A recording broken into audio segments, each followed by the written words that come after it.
Quelque chose. Et c'est quelque chose, c'est le PC. Alors OLSE, vous êtes bien installé, c'est bon? On y va? Le stream? OLSE, on fait du système, on fait du bas niveau, on va coder des kernels, et on veut en savoir toujours plus. Donc on s'est dit, et si on descendait un peu plus bas, en dessous du kernel, pour voir ce qui se passe au niveau de la carte mère et du processeur? On a quelques idées quand même sur comment ça fonctionne avant de commencer. On sait bien que le processeur va récupérer des instructions depuis la mémoire, puis les exécuter, qu'il a accès à des périphériques, soit sur des I/O ports, ou alors mappés en mémoire. Mais au fond, on ne sait pas vraiment comment ça marche. On ne sait pas comment, concrètement, est-ce qu'il va récupérer des informations dans la mémoire ou sur les périphériques. Et si on veut essayer de regarder sur les cartes mères existantes, sur les processeurs existants, eh ben, on se retrouve face à un mur qui est qu'il n'y a pas de documentation publique, ou que les cartes mères aujourd'hui, quand on essaie de se brancher dessus, ça marche pas. On a beau avoir des super FPGA, super rapides, super puissantes, même sur une carte mère d'aujourd'hui, ça va beaucoup trop vite. Et c'est beaucoup trop intégré. Donc nous, ce qu'on veut, ce qu'on a voulu faire, c'est pouvoir à un moment se brancher et se mettre sur un CPU, pouvoir écouter ce qu'il fait, se brancher sur les composants de la carte mère et voir comment elles communiquent, comment elles sont interfacées, comment est-ce qu'on peut voir passer les informations du CPU à la RAM et du CPU au périphérique et dans l'autre sens. Et bah, donc on ne peut pas le faire avec un système moderne, et ben on a pris un système qui nous paraissait pas mal, qui est celui de l'IBM PC AT. IBM PC AT, bah écoutez, parlons, c'est ce dont je vais essayer de vous parler, sur comment ce système-là fonctionne et comment leur clone fonctionne. Et on va commencer par un peu d'histoire, hein, sur comment est-ce qu'on est arrivé à l'IBM PC AT. Puis le CPU et le reste du système, les périphériques qu'on trouve généralement sur un IBM PC. On termine avec ce qu'on peut faire sur le bus ISA, hein, 2-3 trucs rigolos. Et puis conclusion. Voici l'IBM PC par IBM. Alors, en 81, IBM s'est dit, bon, on peut peut-être lancer un petit projet de personal computer. Donc ils se sont mis, ils ont dit, c'est un petit projet, ça va prendre 1 an. Juste en 1 an, ils ont mis une dizaine de personnes sur ce projet. Et puis ils ont sorti ça. Un écran, un clavier, 2 lecteurs de disquettes, un 8088 à 4,7 MHz. Et en fait, c'est nul. C'est nul parce qu'à l'époque, en 81, il y avait déjà Xerox qui sortait des machines avec interface graphique clic-clic, bouton, serveur de fichiers en ligne, des trucs géniaux. Et là, les gens se retrouvent avec un écran vert sur noir. Et donc IBM disait, bon, on va en vendre 20 000, enfin 200 000 et puis ce sera bien. Et ben non. Et ben non, ça a fait un carton énorme. Et ils ont vendu énormément. Alors pourquoi? Parce que IBM, c'est quand même une grande marque. Les gens ont confiance en IBM. Et surtout, ça vient de comment est-ce que la machine a été faite. Parce que c'est une machine qui a été faite en 1 an. Et ils n'avaient pas le temps de faire quelque chose d'extrêmement compliqué, d'extrêmement complexe. Ils n'ont pas eu le temps de refaire des composants à eux. En 1 an, non, ils ont juste pris ce qu'ils avaient sur le marché, ce que tout le monde utilisait déjà, les trucs qu'ils connaissaient. Et ils ont fait une carte mère avec ça. Alors, il y a le processeur, de la RAM, des petits composants qui font la glue, qui servent de buffer, qui servent de gate toutes simples, que n'importe qui à l'époque pourrait comprendre. Et puis des ports d'extension. Donc les lecteurs de disquettes étaient sur un port d'extension, la carte graphique, l'adaptateur vidéo était sur un port d'extension, et puis il en restait 3, et puis les gens pouvaient les vendre des cartes d'extension pour ajouter de la RAM, pour ajouter des fonctionnalités. Et ça a super bien marché.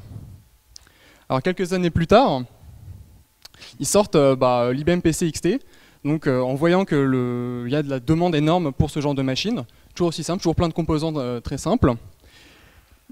Et ils ont augmenté le nombre de slots d'extension parce que les gens voulaient pouvoir ajouter tout ce qu'ils voulaient sur le bus d'extension, sur la machine.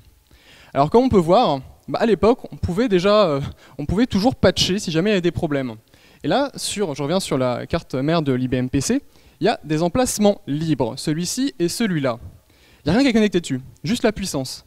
Et bien ça servait, parce que comme ils savaient qu'en 1 an, ils n'avaient pas le temps de vraiment tout tester, tout bien, ils ont laissé des emplacements au cas où il y aurait un problème qui nécessiterait de mettre un composant et puis les gens se débrouillent pour le corriger. Ce qui n'était pas possible forcément sur d'autres PC. Et on arrive au bout de quelques années sur l'IBM PC AT, qui est la machine qui va nous intéresser. Alors on sort des 4 MHz du 80-88, on passe sur un 80-286 cadencé à 6 MHz. Et c'est ce qui va lancer, pour nous, ce qu'on va prendre comme référence pour le PC. Quand on pense PC, on pense pas tant au premier, au IBM PC XT, mais on va se mettre l'AT comme référence. Alors il a le port ISA 16 bits, donc plus long. Et voilà, on aurait voulu, nous, récupérer cette machine-là. Donc on a cherché sur eBay, sur différents sites, est-ce qu'on peut en acheter une? Bon, on n'a pas trouvé. Et en fait, celle-là, l'IBM PC AT originel, ça ne nous intéresse pas tellement, parce que comme j'ai dit, il a un 80-288, et le CPU d'Intel qui nous intéresse vraiment, c'est le 386. C'est lui qui a les fonctionnalités vraiment rigolotes, comme la pagination. Et on a trouvé, alors, j'en parle de ce qu'on a trouvé juste après. Alors, quand Intel vendait des machines, il vous fournissait aussi un gros manuel de 500-600 pages, avec à l'intérieur tous les schémas. Tous les schémas de comment fonctionne la machine, tous les listings du code du BIOS, le fonctionnement détaillé de chacun des composants. Et par exemple, vous avez le schéma bloc complet, le diagramme de comment fonctionne la machine dans l'intégralité. Alors, on aurait bien aimé pouvoir voilà, jouer avec ça, mais on n'a pas trouvé cette machine-là, on n'avait pas sous la main. Et on a trouvé celle-là, la Leo PC de 90. C'est un clone de l'IBM PC AT, ce qui signifie qu'il fonctionne exactement pareil. Ouais, c'est ce qu'ils veulent, c'est l'objectif. C'est l'objectif du clone, c'est juste pouvoir que les choses soient compatibles. On retrouve le bus ISA, et surtout ce qui est vraiment intéressant, c'est le processeur qui est ici, c'est un 386 SX. Alors c'est donc la version du processeur qui nous intéresse. Et en particulier le SX est intéressant parce que c'est celui qui est utilisé pour le LSE PC. Pierre vous en parlera dans la conf suivante. Alors voilà à quoi, d'où est sortie la carte mère. C'était une pièce de rechange en fait. Quand on l'a récupérée, elle était neuve dans son emballage d'origine.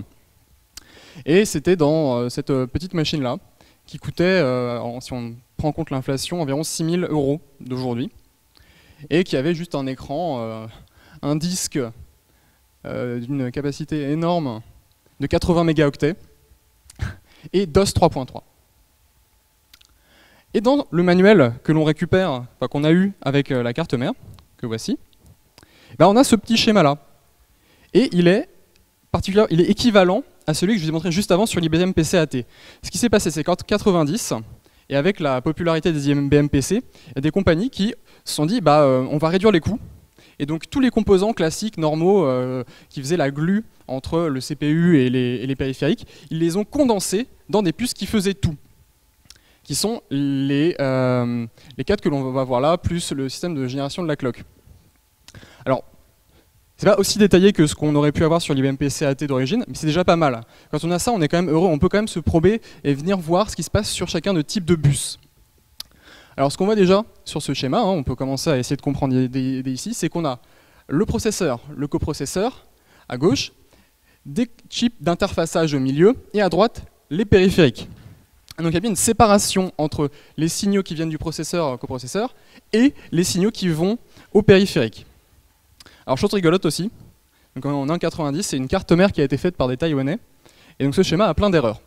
Alors le premier, c'est ce qu'on peut voir là au niveau de la signal de génération de la clock, qui est marqué TMA. TMA ça n'existe pas, c'est le DMA.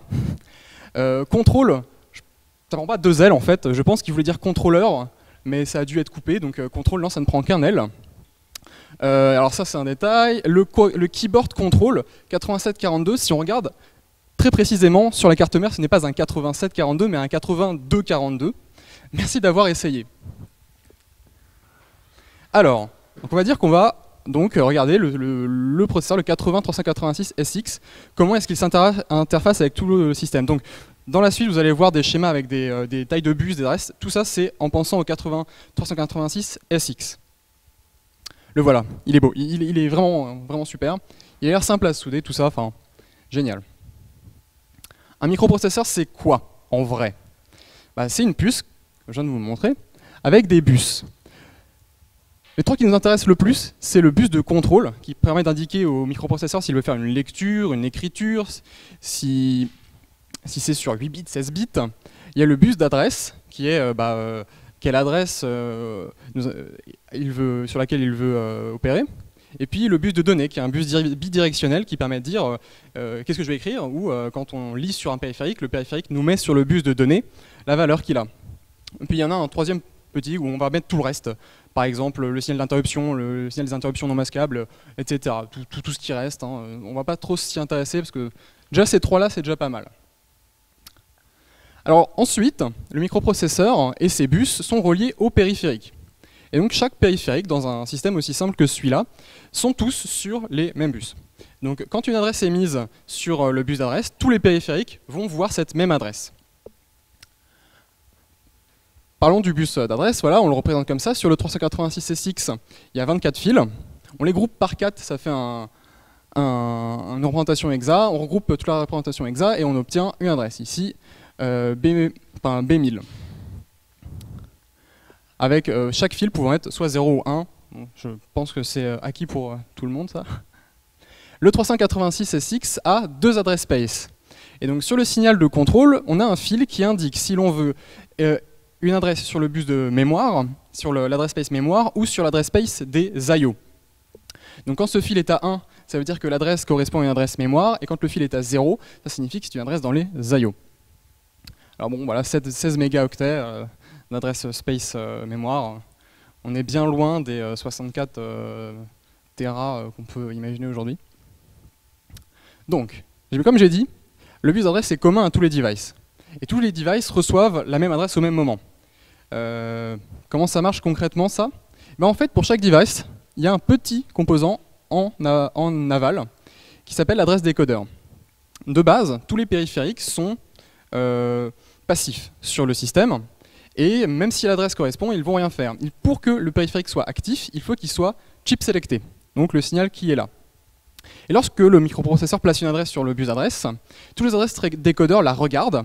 Regarde, est-ce que c'est une adresse pour mon device et est-ce que ça correspond bien aux bonnes adresses space, donc mémoire ou I/O. Et si ça correspond, ils vont activer leur signal chip select et le device va pouvoir travailler, pouvoir lire l'adresse, voir si c'est une lecture ou une écriture et faire son travail. Prenons un petit exemple. J'ai mis 3 périphériques, la RAM vidéo, la RAM classique et la clock qui se trouve dans l'IO space, qui ont donc un adresse décodeur pour des ranges d'adresses. Et admettons qu'on veuille écrire, qu'on veuille lire en B8000. Donc B8000, on le met sur le microprocesseur, le met sur le bus d'adresse. L'adresse décodeur, on voit que ça correspond à... les adresses décodeurs lui disent c'est pour moi, les autres disent non, c'est pas pour moi. Ils activent leur chip select. La RAM vidéo écrit, puisqu'on va là faire une lecture sur le bus de données, la valeur à l'adresse qui est demandée. Et le microprocesseur peut la lire. Alors vous imaginez bien qu'il y a un petit problème si deux adresses décodeurs s'activent sur deux mêmes adresses. À ce moment-là, on aurait deux périphériques qui essayent d'écrire sur le bus de données en même temps. Et à ce moment-là, si on en a un qui veut driver une ligne en haut et un qui veut driver une ligne à bas, et ben ça fait un court-circuit entre les deux. Donc au pire, on a une valeur qui est incohérente. Enfin, au mieux, on a une valeur incohérente. Au pire, on a les devices grillent. Donc on veut éviter ça à tout prix. Donc voilà comment fonctionne l'adresse, le signal sur le bus d'adresse. On a aussi le bus de données. Alors, Intel nous donne 3 règles pour le 386SX. C'est que chaque adresse en I/O ou en mémoire contient 1 byte, pas plus, pas moins. Ça exclut pas le fait de pouvoir lire et écrire 2 bytes en même temps, mais à chaque adresse, on a un seul byte. La deuxième peut paraître un peu bizarre, c'est que chaque adresse est soit pair ou impair. Oui, c'est vrai. La troisième est vraiment la plus importante, c'est que quand on écrit sur une adresse, quand on veut faire une opération sur une adresse pair, on est obligé d'utiliser le bus de données bas, donc le bus des adresses 0 à 7. Quand on veut lire ou écrire sur une adresse impair, on est obligé d'utiliser le bus haut, donc de 15 à 8. Ça pose un petit problème. Parce qu'à la base, les IBM PC, eux, n'avaient accès, enfin, leur périphérique était en 8 bits. Et pour l'IBM PC AT, les devices 16 bits sont arrivés. Mais pour garder la compatibilité, ils ont voulu garder la compatibilité avec les devices 8 bits. Et on se retrouvait donc à pouvoir brancher des cartes 8 bits sur un système qui, lui, est intrinsèquement 16 bits. Et donc on aurait des devices qui ne sont branchés que au bus de données bas. Et ce qui fait qu'on n'aurait pas accès à ces devices avec des adresses impaires. Pour ça, il y a besoin d'un peu de magie. En fait, non. Par contre, la magie, c'est comme ça que ça fonctionne. On a, rappelez-vous le schéma où on a le processeur, des chips d'interface et les périphériques. C'est exactement ce qui se passe. On a l'obligation d'avoir un bus controller, dans lequel on a les signaux du bus control qui sont branchés et qui régénèrent d'autres signaux, signaux du bus control adaptés et compatibles avec les anciens périphériques. Donc depuis l'IBM PC jusqu'à tous les périphériques qui sont sur ISA, ils voient tous les mêmes signaux de contrôle bus, le même type, ils parlent le même langage de signaux de bus, même si le processeur n'est pas le même. Parce qu'en fonction du 386, du 286, même les anciens processeurs, les signaux de bus n'étaient pas le même. Le processeur nous file deux signaux, BLE et BHE, pour Byte Low Enable et Byte High Enable. C'est comme ça que le processeur dit s'il veut écrire ou lire sur une adresse paire, impaire ou les deux. Donc comme ça, il peut choisir s'il veut faire une opération 8 bits, donc il n'en active qu'un seul, ou 16 bits, à ce moment-là, il active les deux. Ça lui permet aussi de ne pas donner de signal A0, le signal d'adresse 0. Nous, le bus controller va le déduire, ce signal A0, en fonction des signaux BHE et BLE. Parce que lui, il sait si le signal d'adresse A0 doit être activé ou pas. Et puis on a toujours le bus de données coupé en deux, qui passe par des transceivers. J'en parle tout de suite. Qu'est-ce que c'est? Alors, Intel nous dit aussi que le 386 n'est pas assez puissant pour driver des signaux jusqu'à l'autre bout de la carte. Alors il faut qu'on lui mette un petit composant qui est une adresse latch, qui va bufferiser et booster les signaux qui y sont envoyés. Ça permet aussi, avec le signal ALE, qui signifie Address Latch Enable, au 386 d'émettre une adresse avant le début d'un cycle de lecture ou d'écriture. Et quand le bus de lecture ou d'écriture commence, le bus controller va activer Address Latch Enable et l'adresse va pouvoir passer du bus du CPU au bus du système. Donc avant le début du cycle, l'adresse peut être là. Dès que le cycle commence, on active et l'adresse est envoyée au reste du système. Il y a un bout du bus d'adresse qui passe par un buffer qui, lui, n'est pas temporisé. C'est-à-dire que dès que l'adresse est émise par le CPU, bam, elle arrive dans le système. Ça permet aux cartes qui sont rapides de commencer à travailler avant même que l'opération de lecture ou d'écriture soit demandée. Ça augmente la rapidité du système. Alors voici les transceivers. De la même manière que Intel nous demande de mettre un buffer pour le bus d'adresse, on a besoin de transceivers pour booster le signal de données. Ça permet aussi, avec une fonctionnalité qui est ici, de transmit ou receive, d'indiquer le sens des données. Si on veut faire passer des données du processeur vers le système ou du système vers le processeur. Ça permet d'isoler le processeur des devices qui sont un peu lents ou mal foutus, qui laisseraient leurs données trop longtemps sur le bus de données et qui pourraient entrer en conflit avec le processeur qui voudrait placer des données en avance. Et pareil, on a Enable Upper et Enable Lower qui permettent de faire passer les données soit de gauche vers la droite, soit de droite vers la gauche, de dire c'est bon, maintenant tu peux copier les valeurs dans un sens ou dans l'autre. Et notre histoire de périphérique 8 bits, pas accessible avec les adresses impaires, c'est réglé grâce à ce petit contrôleur-là, qui est le contrôleur de bus steering, qui va permettre de faire passer des données du bus de données bas au bus de données haut, et inversement. Alors pour expliquer tout ça, je vais vous prendre des exemples, parce qu'il y a encore plein de petits détails desquels je n'ai pas encore parlé. Imaginons qu'on veuille lire sur l'IO port 80.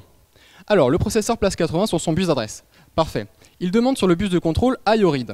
Et il dit, je veux lire qu'un seul byte, le byte pair, en activant son signal BLE. Le contrôleur de bus active le latch, l'adresse passe sur le système. Le device qui est ici, 80, ça va dans le périphérique DMA, lit la requête et s'exécute. Il place 31 sur le bus de données. Le bus contrôleur demande à faire passer les données de droite à gauche. Et il enable lower, ce qui fait que le CPU a accès à la valeur qui est donnée par le périphérique. Tout se passe bien, pas de problème. Maintenant, imaginons qu'on veuille écrire en mémoire à une adresse impaire. Ici, 1993. Donc, sur le bus d'adresse, on voit 92 et le signal byte high enable. Ce qui signifie qu'on veut écrire à l'adresse impair. Comme on écrit une adresse impair, eh bien, la valeur se place sur le bus de données haut. Et le bus de contrôle demande un memWrite. Le contrôleur de bus fait passer l'adresse en patchant pour mettre le bit supplémentaire pour dire que c'est une adresse impair. Et fait passer la valeur du processeur vers le bus de données du système. Or, le périphérique n'est pas là, c'est un périphérique 8 bits, et donc il n'est pas branché sur le bus de données haut. Le bus contrôleur, lui, il le voit. En fait, il a un signal qui s'appelle mem16, qu'il va regarder dans le cas d'une opération impair pour savoir si le périphérique en face est 16 bits ou non. Par défaut, le système considère que tous les périphériques sont 8 bits. Donc là, en effet, le périphérique n'interagit pas, il ne dit pas oui, je suis 16 bits. Donc le bus contrôleur va lire que le périphérique est 8 bits. Et à ce moment-là, il sait qu'il va devoir faire passer les données qui sont sur le bus haut vers le bus bas en activant la steering logic. Donc il enable copy, hop, la donnée passe vers le bus bas et le périphérique peut la lire. Et voilà, le cycle est complet. Un troisième et dernier cas, imaginons qu'on veuille lire 16 bits sur un périphérique 8 bits. Qu'est-ce qui va se passer? Donc on reprend toujours la même chose, le processeur place sur le bus d'adresse l'adresse qui l'intéresse. Il active ici, puisqu'on va faire une opération 16 bits, les deux lignes de données, byte high enable et byte low enable, donc vas-y sur le pair et l'impair. Le bus contrôleur, comme d'habitude, passe l'adresse au système. Et là, donc 3F8, c'est le driver, c'est la carte série qui voit cette adresse-là. Donc il se dit, bah, très bien, je lui donne la valeur en 3F8. Mais lui, il n'est disponible qu'en 8 bits. Et donc il va juste lui donner 8 bits, un octet de données. Le bus contrôleur lit son signal IO16, puisque là on effectue une opération sur les IO. Et donc il y a un signal qui indique si le périphérique est 16 bits pour la mémoire et les IO. Donc là c'est un IO. Et il voit que le périphérique est 8 bits. À ce moment-là, il active un petit signal qui s'appelle latch lower, qui va demander au transceiver du bus de données bas de garder la valeur. C'est-à-dire que tant qu'il a activé ce signal-là, le transceiver va appliquer 0,1 sur le signal du processeur.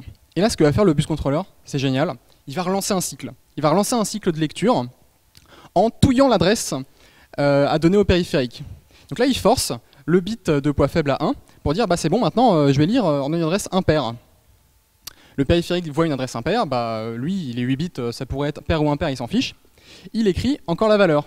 Sauf que là, c'est sur le bus d'adresse bas, et lui, le bus contrôleur, sait qu'il est en train de faire le doublement du cycle de lecture, donc il fait passer la valeur vers le haut, il active le transceiver haut, et voilà l'adresse qui se retrouve sur le bus du processeur, et on a complété une lecture 16 bits sur un périphérique 8 bits. Et bah. Donc voilà tout ce qu'il faut faire pour rester compatible sur une carte mère quand on a des périphériques à la fois 8 bits et 16 bits. Et ça, si on travaillait juste avec le processeur, on aurait très bien pu dire, bah, c'est pas grave, on s'en fout de la compatibilité, et ben, que tu mets que des périphériques 16 bits et qui sont intelligents et ils vont faire tout seul. Mais non, là on a besoin, pour conserver la compatibilité, de faire cette machinerie-là.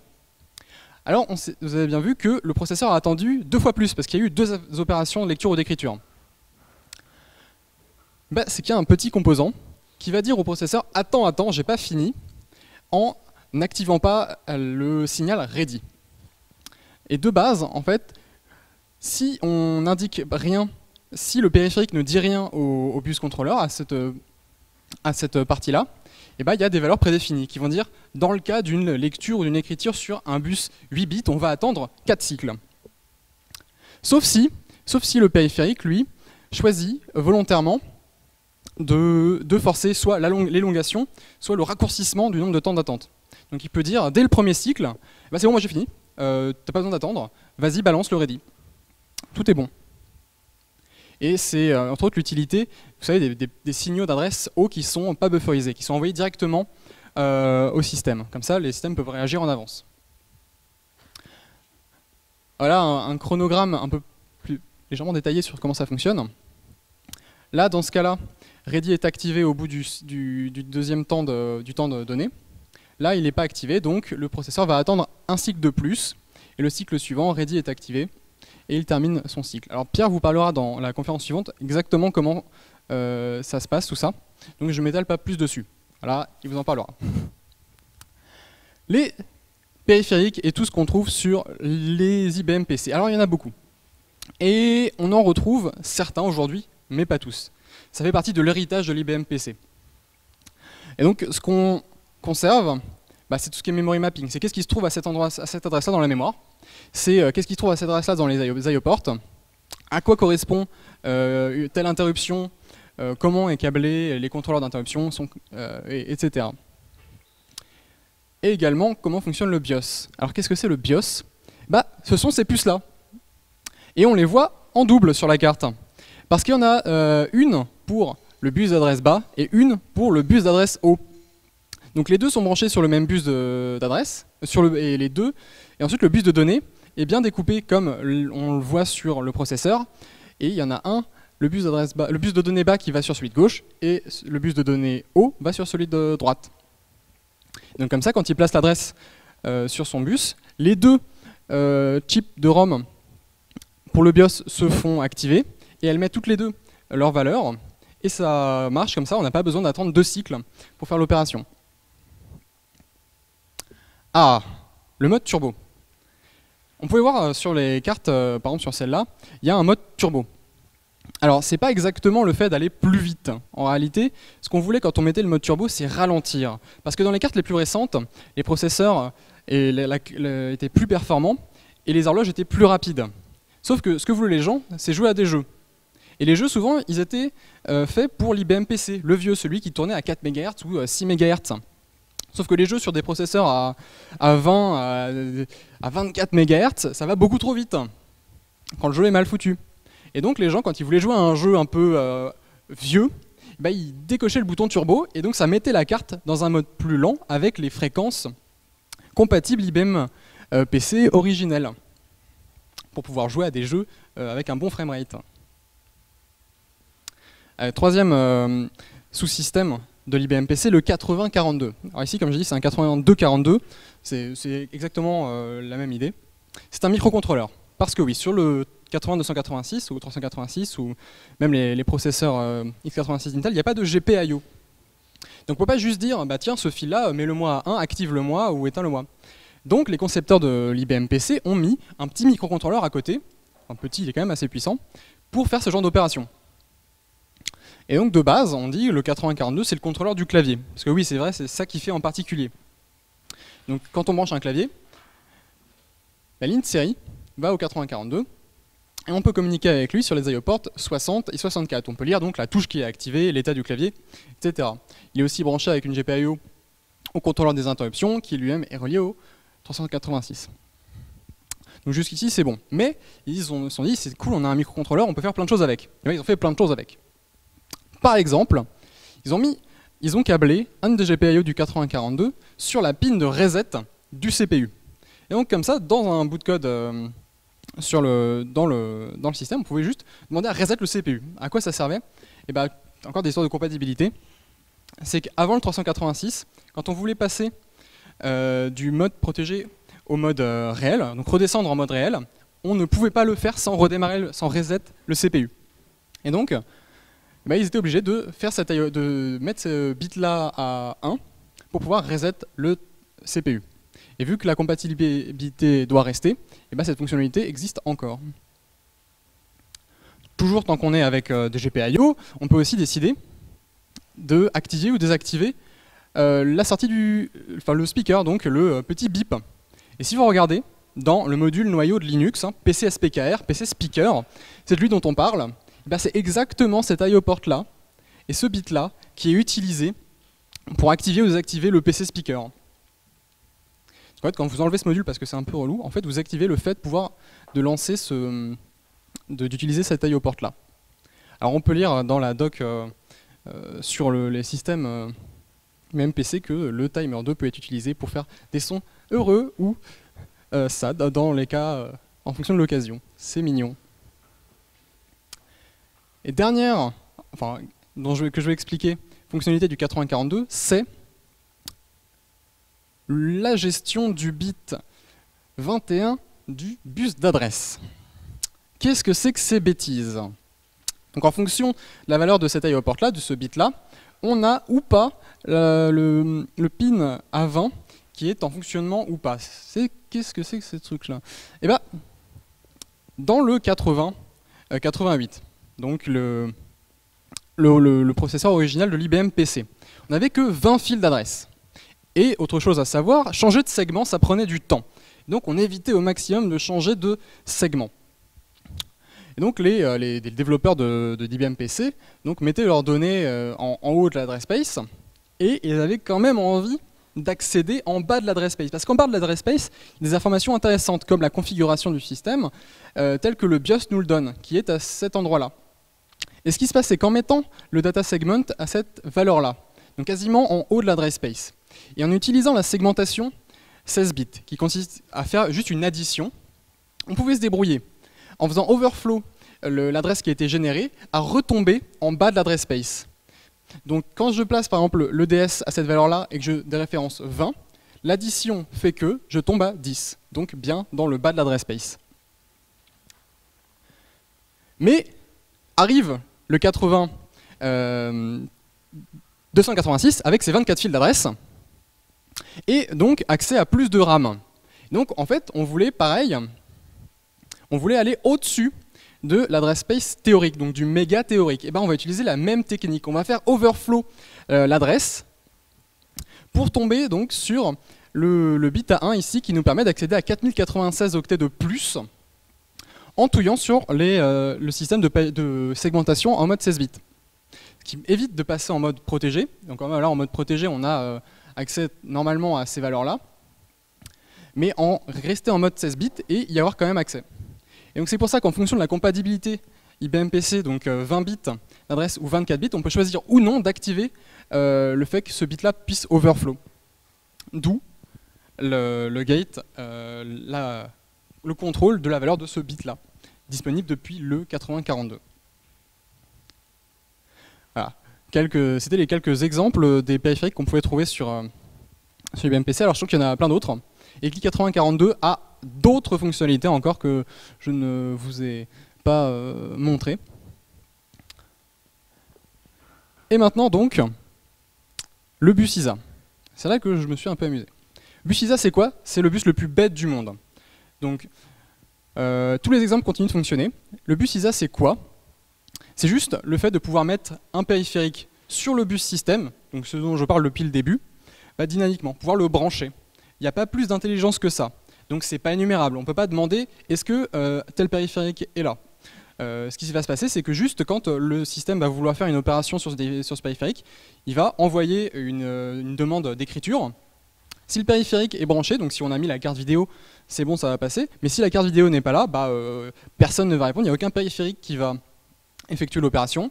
Ça va timeout avec le système des wait state par défaut. On va attendre 4 cycles, et au bout des 4 cycles, s'il ne se passe rien, il ne se passe rien. Et ce que va faire le BIOS, c'est vérifier, est-ce que ce que j'ai écrit, c'est là? Donc si ce qu'il a écrit est là, ça veut dire qu'il y a un périphérique en face qui a pu faire l'écriture, sinon il sait que le périphérique n'est pas là. C'est le seul moyen qu'il a dans ce système-là pour savoir si une carte est branchée ou pas. Donc on a toujours les signaux d'adresse, les signaux de données, le bus de contrôle et l'utility bus. Donc exactement la même chose que ce qu'on a sur le reste du système, mais là fourni sous forme de carte d'extension. En deux formats, 8 bits ou 16 bits, ça permet juste d'avoir accès au bus de données haut et les adresses supplémentaires qui nous sont fournies par le 286 et 386. Alors qu'est-ce qu'on peut mettre dessus? Vu que c'est un bus vraiment bête, on peut juste s'amuser à mettre de la RAM et donc permettre au système d'avoir accès à plus de RAM. Il va juste faire des écritures et des lectures et ça va lui donner de la RAM en supplémentaire. On peut voir donc aussi à l'arrivée des premières cartes son, des premières cartes graphiques, pour avoir les cartes, avoir accès à des disques, etc., etc. Voilà par exemple la première carte vidéo pour IBM PC, c'est celle de IBM. Alors les gens qui se plaignent de leur carte graphique un peu trop longue peuvent rigoler vu la taille de celle-là. Voici la deuxième, celle qui est couleur. Et ce qui est intéressant sur celle-là, et vous voyez la petite encoche qui est là. c'est ce qui justifie le fait qu'on ait encore des ports ISA 8 bits, alors que le bus 8 bits et 16 bits sont compatibles. C'est que ça, juste, bah, ça rentre pas quand il y a un bus 16 bits. Ce bout-là, là, il rencontre le connecteur. Donc c'est à cause de ce genre de carte-là qu'il y a des connecteurs à la fois 8 bits et 16 bits. C'est juste pour ça. Alors je me suis arrivé, je me suis dit, bah, c'est cool, j'ai accès au bus, quasiment au bus du CPU, donc je vais me brancher avec des fils et une FPGA. Donc au début, juste avec, voilà, à la main, avec des connecteurs. Ça marchait, mais c'était pas super. Donc on s'est dit, bah, c'est pas grave, on va faire une petite carte qui va juste faire l'interfaçage et qui va nous permettre d'éviter d'avoir ce nuage de fils. Et donc là voilà, juste ce qu'on fait, c'est qu'on prend chaque signal du bus ISA et on le regroupe sur des headers. Alors voilà la carte en cours de fabrication. Ce qui est intéressant, c'est qu'on peut voir la façon dont on l'a soudée. On a utilisé une technique avec de la pâte de soudure. Juste avec une seringue, on va placer de la pâte partout là où on va vouloir souder. On s'en fiche de comment, on veut juste qu'il y en ait partout. On place les composants et puis on chauffe. Et là, magie, par capillarité, la pâte va laisser les espaces entre là où on veut souder et va faire en sorte que les composants se recalent avec la tension de surface juste dans leur emplacement. Et ça donne par exemple, alors ça c'est une autre carte, mais ça donne ce résultat très joli. On ne voit pas du tout qu'on a fait ça comme des gorées. Et les composants sont quasiment tous alignés parfaitement. C'est vraiment de la magie ce système-là. Alors voilà l'état du probing actuel. Donc on a le connecteur qui est là, relié à la FPGA, et les signaux de survie. La LED pour savoir si la carte est alimentée, parce que sur le petit connecteur qu'on a là, on ne voit pas très bien, mais j'alimente la carte mère en USB, parce qu'il suffit juste d'un signal 5 volts, et ben c'est exactement la tension de l'USB. Donc pour alimenter la carte, je la branche sur un port USB. C'est assez rigolo d'alimenter une carte mère en USB. J'ai aussi le buzzer, et pour lui c'est vraiment vital. C'est celui qui me permet de savoir si la carte a craché ou si c'est bon, elle a bien booté. Donc quand j'entends le petit bip bip, ça veut dire qu'elle a booté. Et troisième chose, le bouton reset. Parce que si je passais mon temps à brancher et débrancher le connecteur, j'aurais des problèmes d'interférence sur le signal de reset. Et c'est lui que j'utilise pour commencer à prober. Donc ce que j'ai fait, c'est qu'on a mis juste un petit bouton qui fait un reset quasi soft de la carte, juste en demandant à tous les composants de se reset eux-mêmes. Et ce qui évite d'avoir des problèmes d'alimentation sur la carte. Alors voilà, donc on est dans les outils de la FPGA, et on a un outil qui nous permet de composer des opérations de logique pour savoir qu'est-ce qu'on doit capturer ou non. Donc là par exemple, alors on voit bien ADDR, c'est sur le bus d'adresse, je veux qu'il y ait cette valeur-là, et que sur le bus de contrôle, donc j'ai IO read et IO write, l'un des deux, n'importe lequel, je les combine, et si les deux sont valides, donc si j'ai bien une écriture ou une lecture dans la IO space à l'adresse 80, tu captures. Et j'obtiens ça. Il faut savoir que l'adresse de l'IO 80, c'est celle qui est utilisée par le BIOS de cette carte-là pour dire où est-ce qu'il en est dans son boot. Et donc, à chaque fois qu'il fait une opération de check, alors je check la mémoire, je check mon code, je check la présence d'un clavier, d'une carte vidéo, et ben, il met une valeur différente. Et donc ça m'a permis, comme ça, en regardant la valeur dans l'IO port 80, de savoir si tous les composants fonctionnaient bien, parce que le BIOS les a testés. Donc là, on voit que IO write est activé, donc là, il écrit toutes ces valeurs-là. Et puis à un moment, il essaie de lire, pour voir, bon, au fait, est-ce que ce que j'ai fait, ça marche? Et puis il passe son temps ensuite à lire et à écrire pour vérifier qu'il n'y a pas eu de modification. Et voilà comment est-ce qu'on se met sur le bus. Alors qu'est-ce qu'on peut faire avec ça? Par exemple, on peut émuler une carte vidéo. Donc on peut répondre lorsque le BIOS demande est-ce qu'il y a une carte vidéo qui est là, on peut dire oui, oui, c'est bon, je te rends la valeur que tu m'as mise. Et en particulier, il faut émuler le fait que la carte vidéo a une fréquence de rafraîchissement. Et le BIOS est un peu intelligent, c'est bête à dire, mais il est trop intelligent, puisqu'il va vérifier que le rafraîchissement se fait bien. Si le rafraîchissement se fait pas bien, donc s'il n'y a pas un bit qui flippe de 1 à 0 de temps en temps, il ne va pas écrire sur l'écran. Et donc il faut juste un petit bout de code pour voir et pour flipper ce bit de temps en temps à la bonne fréquence pour qu'il croit qu'il y ait vraiment un écran. Et ensuite, on capture juste les accès en écriture dans la mémoire et on peut avoir le buffer vidéo émulé de la carte mère. Et donc on voit Leo Computer, version B, keyboard failure, yes. Donc j'ai bien pas mis de clavier. Pareil, 400K de RAM, c'est tout ce dont on a besoin pour tester. C'est bon, c'est cool, je peux lire des valeurs sur la carte. Est-ce que je peux exécuter du code maintenant? C'est ça qui est intéressant. Et bien voici l'adresse space traditionnelle de l'IBM PC. Il y a un petit emplacement là qui s'appelle le device ROM. Et le BIOS, une fois qu'il a fait ses setups, il va essayer de regarder ce qu'il y a à cet emplacement-là, le 0C. Et s'il voit 55AA, une taille du code et puis un checksum, et que le checksum est valide, il va aller et exécuter, donc fetcher les instructions, il va aller jumper là. Donc le CPU va fetcher les instructions et les exécuter.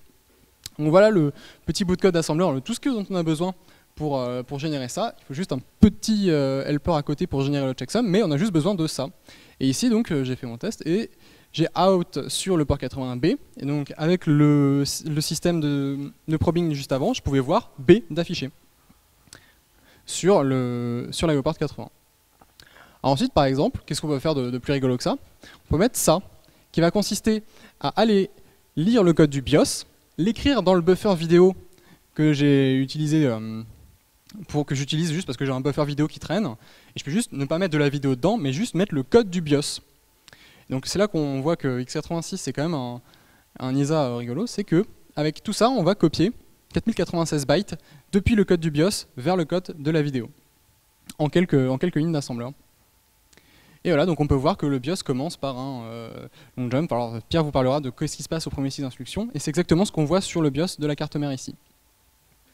Alors qu'est-ce que... Voilà, ISA c'est vraiment super, parce que c'est vraiment bête. Donc il y a des gens, enfin l'industrie s'est dit, bah, et si on faisait juste une carte qui n'a que des connecteurs ISA et rien d'autre dessus, qu'est-ce qu'on peut faire avec ça? Eh bien on peut faire une carte mère qui tient sur une carte ISA. Et donc, en branchant juste la carte mère, voilà, carte mère en ISA sur le backplane ISA, on a un ordinateur complet. Puisque c'est le même bus, c'est un bus local, il n'y a pas de logique supplémentaire. Et ensuite, bah, avoir un système comme ça assez compact. Voilà. Où est-ce qu'on en est, où est-ce qu'on va? Donc l'idée, ça serait de capturer les lectures et les écritures et les opérations qui sont faites par le CPU pour les passer à un émulateur comme QEMU et émuler des devices sans avoir à recoder dans la FPGA tout ça. C'est déjà ce qui existe pour des boards ARM, et ça s'appelle le semi-hosting. Et bah, c'est ce qu'on va essayer de faire pour cette carte mère-là, pour du x86, avec l'aide d'une FPGA. Alors qu'est-ce qu'on a utilisé pour faire tous ces tests-là? Donc des outils de Verilog, les schémas de chronogramme ont été faits avec Waverom, l'assembleur, un KSM, et Sigrok, c'est un tout petit outil libre d'analyseur logique, donc que j'ai utilisé avant d'avoir le connecteur ISA correct. Et si vous voulez plus d'informations, il y a d'excellentes ressources en ligne, dont bah, les manuels de référence de IBM, et le manuel du processeur. Après, les machines ne fournissaient plus de manuel complet. On peut pas trouver la référence complète du système voilà, qu'on a dans notre laptop, ça n'existe pas et on en est bien triste. Voilà, est-ce que vous avez des questions? Oui.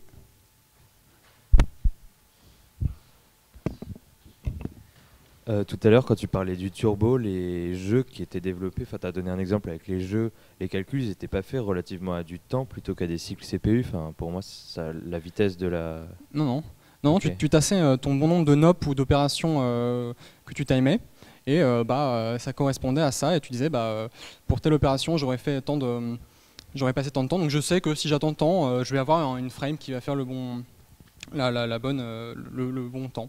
Et pourquoi ils procédaient comme ça plutôt qu'avec du temps? C'est quoi? C'est qu'ils n'avaient pas les moyens de... C'est parce que tu n'avais pas les moyens, voilà, c'est ça, tu n'avais pas d'informations sur le temps. RDTSC, ça n'existait pas à l'époque, l'instruction qui permet d'avoir le compteur de cycle.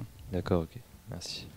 Et le RTC, donc la gestion de la clock, déjà il n'y en avait pas sur le IBM PC. Donc il fallait taper dans son PC DOS la commande qui tu donnais l'heure au runtime. Et en fait, la RTC est arrivée avec IBM, c'est le AT, il me semble que c'est l'AT. Avant même, tu n'avais même pas de notion de quand est-ce que c'était dans l'année. Donc avoir l'information de quand est-ce que c'était dans le temps, c'est encore autre chose. Est-ce qu'il y a d'autres questions?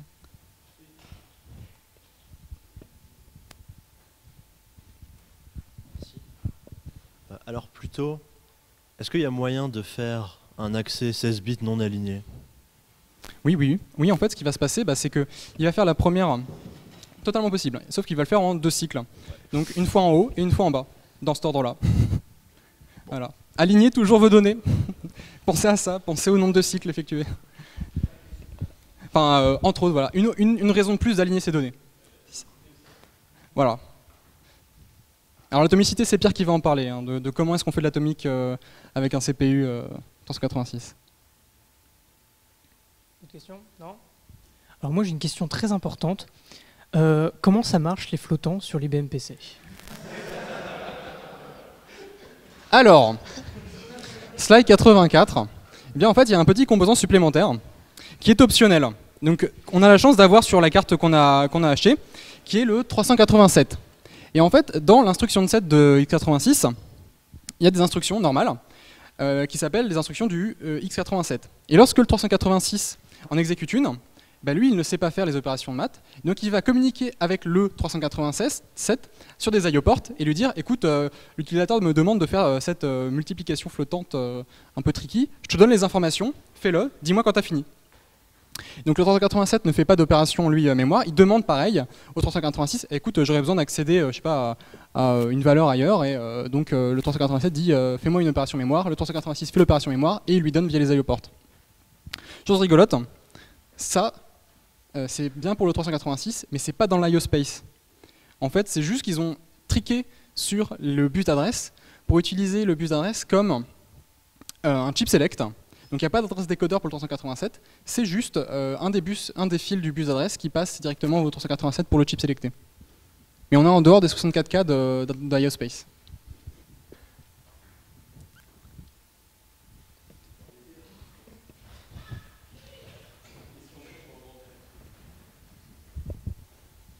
C'est juste pour rebondir du coup, parce que le 387, ton FPU, tu as une stack, tu travailles toutes ces opérations, c'est que du stack.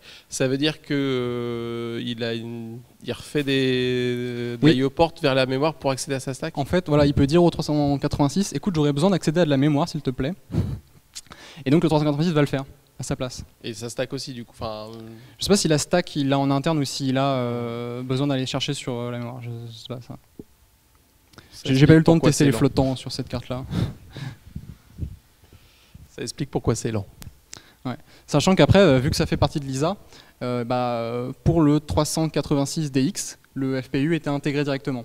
Donc il n'y avait même plus besoin de faire quelque chose de particulier, c'était directement dans le CPU tout seul, indépendant. DX, 486DX. 486DX. Ouais. Mais même si tu étais intégré, de toute manière, tu restes avec ta compat à la con, donc oui, ça pue quand même, quoi. Ah ouais, complètement. La compat, c'est bien parce que ça permet de conserver des vieux trucs, mais c'est chiant parce que ça rajoute de la complexité, quoi. Autre question? Merci de votre attention.